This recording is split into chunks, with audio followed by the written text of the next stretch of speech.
अस्सलामुअलैकुम दोस्तों, मैं हूं शारिफ खान। आज हमारे साथ जो मेहमान हैं, आज जिनसे आपको मिलवाने वाला हूं, पहले हिंदू धर्म में हुआ करते थे, अब हिंदू धर्म से कन्वर्ट होकर मुस्लिम हो चुके हैं माशाअल्लाह। लेकिन देखने वाली बात यह है कि एक आम इंसान नहीं थे। हिंदू धर्म के अंदर काफ़ी पूजा पाठ किया करते थे, हिंदू ग्रंथों को पढ़ा करते थे, बहुत ही बारीकी से इनको जानकारी थी हर एक चीज़ की।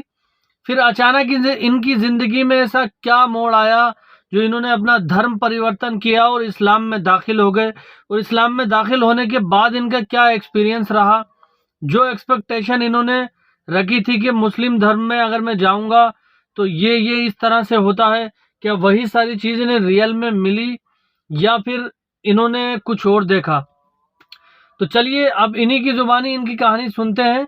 लेकिन थोड़ी सी बात मैं आपको ये बताता चलूं कि ये एक नॉर्मल इंसान नहीं थे। एक नॉर्मल इंसान से ऊपर उठ करके जो बहुत ही ज़्यादा भक्ति की शक्ति में विश्वास रखता है, वो व्यक्ति हैं जिन्होंने बहुत ही ज़्यादा बड़े लेवल पर पूजा पाठ की है।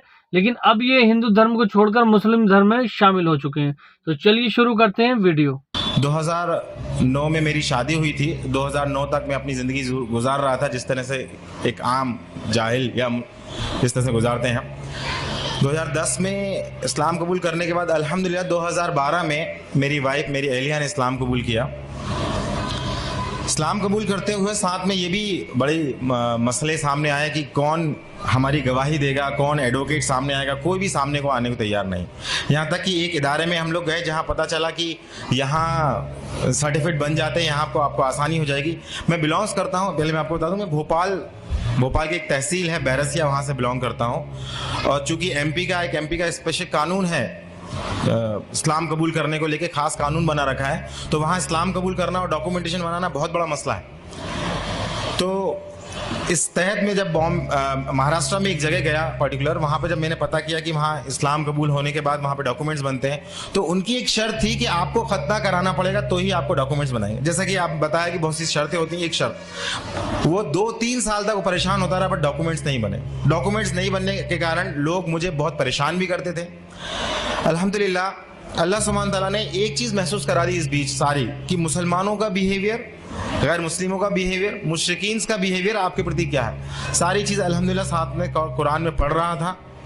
पढ़ते पढ़ते सारी लोगों की साइकोलॉजी अल्लाह ने समझाई, पूरी तरह से मुतमईन कि अब अगर अल्लाह सुब्हान तआला ने ज़िंदगी दी है और उसने अगर मुझे ईमान दे दिया है तो वो खिलाने और पिलाने वाला वो है, तो मुझे किस चीज़ की फ़िक्र है और मुझे किस चीज़ से डरना है। अल्हम्दुलिल्लाह जैसे जैसे मेरी दाढ़ी बढ़ती गई, जैसे जैसे टकने के ऊपर पजामे ऊपर गए, लोगों को जो चिढ़ाते थे, जो कॉन्स्पिरेसी करते थे, लोग जो बहाने बनाते थे, वो दूर हटने लगे कि अब ये वापस नहीं आ सकता, अब ये वापस नहीं आ सकता। यहाँ तक कि मेरे परिवार वाले भी जो बहुत मुश्किल से, बहुत इतना सुबह शाम ताने सब कुछ, यहाँ तक कि मैं सुबह ऑफिस से जाता था, मेरी शाम को वाइफ जो है इतनी ज़्यादा मतलब तानों से भरपूर मिलती थी कि मतलब उसकी ब्रेन वॉश और सारी चीज़ करने में वक्त लगता था। तो इतना परिवार वालों, वालिदैन सबके से इतना परेशान हुए परे, मगर अल्हम्दुलिल्लाह जहाँ कुरान ने समझाया कि नहीं कुछ भी नहीं होता, जैसे इस्तिकामत हुई, जो कहा कुरान में वैसा करना, जैसी शरीयत बताई गई वैसा करना, नबी करीम सल्लल्लाहु अलैहि वसल्लम जैसा बताया वैसी सुन्नत फॉलो करी, झूठ, गीबत, चुगली ये घर से दूर करी। एक गैर मुस्लिम परिवार में जैसे ही दूर करी, अल्हम्दुलिल्लाह जो वाइफ के राइट्स थे, जो सास के राइट्स थे, वो राइट्स जैसे सेक्रीफाइड किए तो घर में बड़ा बवाल मच गया। बवाल जितना मचा उतना लोग ये समझ गए कि ये इंसान कभी झूठ नहीं बोल सकता, ये इंसान किसी लेवल पे किसी को धोखा नहीं देगा, ये खुद अपना नुकसान कर लेगा। ये इवन मेरे वालिद को आके लोग बोलते थे कि यार ये कितना ऐसा इंसान हो गया, इसको कुछ समझाओ, ऐसा हो गया, गद्दार हो गया। मेरे वालिद बोलते हैं कि मेरा बेटा अब 24 कैरेट का गोल्ड हो गया है, मगर बेवकूफ़। अल्हम्दुलिल्लाह अल्लाह सुब्हान तआला ने हमें तौफीक दी। हमारे डॉक्यूमेंट्स मेरे वालिद साहब की मदद से ही बने अल्हम्दुलिल्लाह। उन्होंने 2014 तक मुझे झेला, हमारे डिबेट चलते रहे 4 साल तक। उसके बाद फिर उन्होंने कहा कि तेरी इस्लाम की गंदगी लेके तू निकल जा, अपनी वाइफ बच्चों को लेके निकले। अल्हम्दुलिल्लाह हम लोग बाहर गए। उसके बाद कुछ समय बाद उन्होंने फ़ोन कर दिया, कलेक्टर, IG, SDM वगैरह सबको फ़ोन किया। फ़ोन करने के बाद बोला मेरा बेटा जो है ये इस्लाम कबूल कर गया, किसी ने इसका ब्रेन वॉश कर दिया, ज़रा देखो, हो सकता है देश के लिए नुकसानदायक हो सकता है। मेरे वालिद साहब फ़ोन करके बोल रहे हैं। मैं इस समय ऑफिस की ड्यूटी पे था। जब वहाँ से वापस आया, उन्होंने उस समय फ़ोन लगाया कि आप कहाँ पर हैं। हमें आपको ऊपर से बहुत सारे प्रेशर है, हमें आपका बयान लेना। मैंने कहा मैं जहाँ पर भी हूँ आप आ जाइए, मैं आ नहीं सकता ड्यूटी छोड़ के, आना तो पड़ेगा तुमको। तो मैंने कहा ठीक है, आप वारंट निकाल दीजिए। तो क्या कब तक आते? तो मैंने कहा इतने दिन में जब भी आता मैं आपको फ़ोन कर। जब मैं आया, आने के बाद मैं उनको बयान दिया, तो मैंने कहा आप 2 रजिस्टर खोल के बैठिए, एक मैं आपको बयान देता हूँ, लिखिए। मैं अपनी मर्जी से, किसी भी कोई प्रेशर से नहीं, मैं अपने इस्लाम कबूल किया, कोई पैसा नहीं, कोई नहीं पहचानता, कोई मेरे साथ सपोर्ट नहीं, कोई गवाह नहीं, बट मैं हूँ, क्या करना बोलो। दूसरी चीज़ मैं बोला, अब आप सुनिए कि मैं इस्लाम क्यों कबूल किया, क्योंकि तुम भी जानते हो ईश्वर है, कि मैं भी जानता हूँ ईश्वर है, और ये कुरान तुम्हारे लिए खाने में, अल्हम्दुलिल्लाह। नेक्स्ट डे मेरी वाइफ के लिए बोले बयान लेके आ, उनका बयान होना। तो मेरी वाइफ को सब लोग और भी लोग जो थे वो डरा दिए। जिन लोगों सबसे पहले जो हमारे अंसार बने, अल्हम्दुलिल्लाह, अल्लाह उन्हें जज़ाया खैर दे, उनके हम रह रहे थे अल्लाह सुब्हान तआला ने, तो उनको लोगों को डराया। तो मेरी वाइफ जब पहुंची वहाँ, तो मैंने वाइफ को बोला कि अगर कुछ ऐसा मसला होता है डांटने डपटने मारने का, तुम भाग के तुरंत चौराहे पे आ जाना, वहाँ पिटेंगे तो अल्हम्दुलिल्लाह शहादत होगी, मसला नहीं। लोग पूछेंगे क्यों पिट रहे हैं, कम से कम रीजन की तरफ जाएंगे, काम हो जाएगा हमारा। लोग पूछेंगे क्या बात है, ऐसा क्या बेवकूफ़ बन गए इस्लाम में, ये हमारा काम हो जाएगा, लोगों के अंदर क्यूरियोसिटी पैदा होगी। अल्हम्दुलिल्लाह वहाँ पे भी ये मंजर रहा कि एक पुलिस वाला बच्चों को संभाल रहा है, एक पुलिस वाला बाहर गेट पर रोक दिया सारों को रोकने के लिए, एक पुलिस वाला मोहब्बत से बयान ले रहा है। अल्हम्दुलिल्लाह अल्लाह का करना ये हुआ कि एक पुलिस वाला हमको बोलता है अब ये जो तुमने बयान लिया उसके IT रिपोर्ट डाल के तुम उसका IT से इन्फॉर्मेशन लेके, RTI के तहत पूरी इन्फॉर्मेशन ले लो, तुम्हारे डॉक्यूमेंट्स बनाने में काम आएगी। वहाँ से डॉक्यूमेंट्स मेरे अब्बा की मदद से चालू हुए बनना। अब तक मैं क्या सोच रहा था कि मेरे अब्बा की इज्जत, मेरे अम्मी की इज्जत, मेरे रिश्तेदारों की इज्जत, अल्लाह सुब्हान तआला यहाँ एक बात समझा दिया,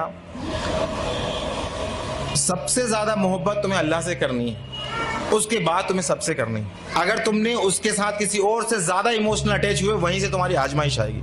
तो ये चीज बड़ी मुश्किल से समझ में आई। जब तक मैं, मेरे अब्बा हैं, मेरी माँ हैं, इनके हुकूक हैं, इनके सारी चीजें हैं, ये सब चल रहा था। बेशक हुकूक है, इस्लाम कभी नहीं कहता रिश्ते तोड़ने को, बट वो बार बार रिश्ता तोड़ रहा है, रिश्ता तो तोड़ रहा है, शर्त रख रहा है।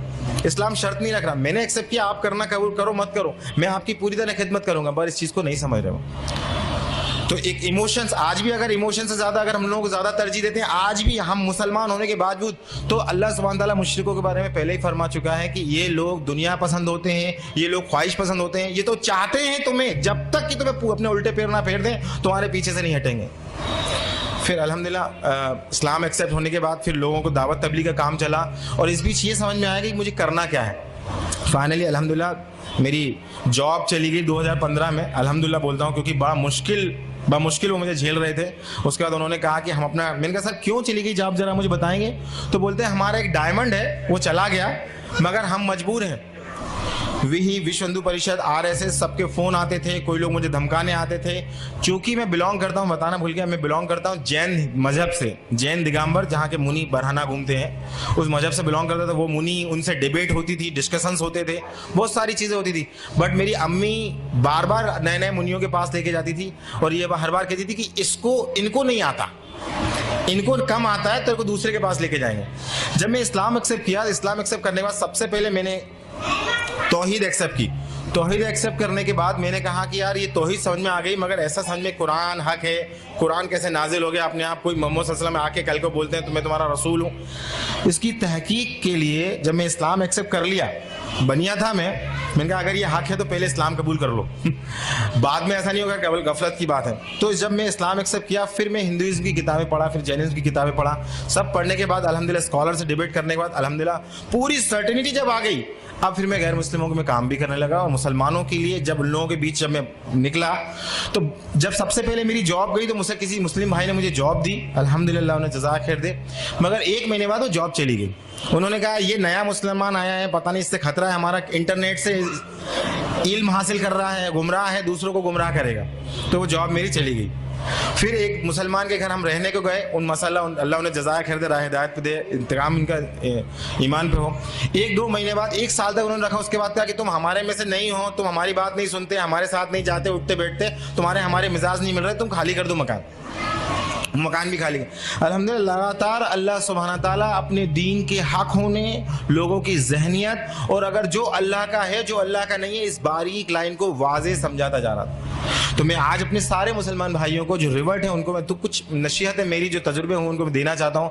सबसे पहली चीज़, किसी को भी ज़्यादा इमोशनली मोहब्बत मत कीजिए, चाहे वो शौहर हो, बीवी हो, माँ बाप हो। सबसे पहले अल्लाह, फिर उसके किस किस के हुकूक बताएं वो करिए।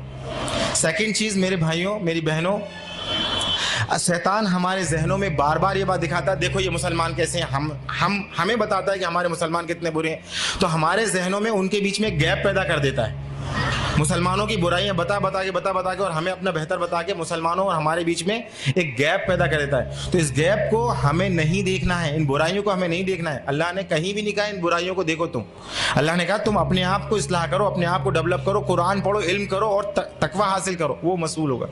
तीसरी चीज़, हम इतना ज़्यादा परेशान हो चुके होते हैं मसाइल से, ज़माने के मसाइल से, लोगों की गाली से, लोगों के किनारा करने से।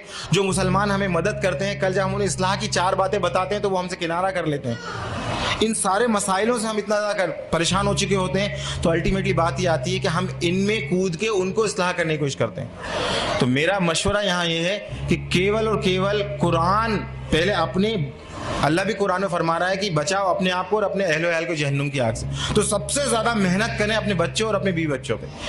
क्यों? क्योंकि मेरी अहलिया मुझसे पूछती है कि मुझसे कहती है कि मुझे फिक्र अपनी थी कि अपना हम जो कर रहे हैं ठीक है, मगर मुझे खौफ इस बात का है कि मेरा बेटा जहन्नुम ना चला जाए, मैं उसकी क्या तैयारी कर दूं, क्योंकि ये भी एक ऐसा मुसलमान बन जाएगा जिन मुसलमानों को देख रहा है।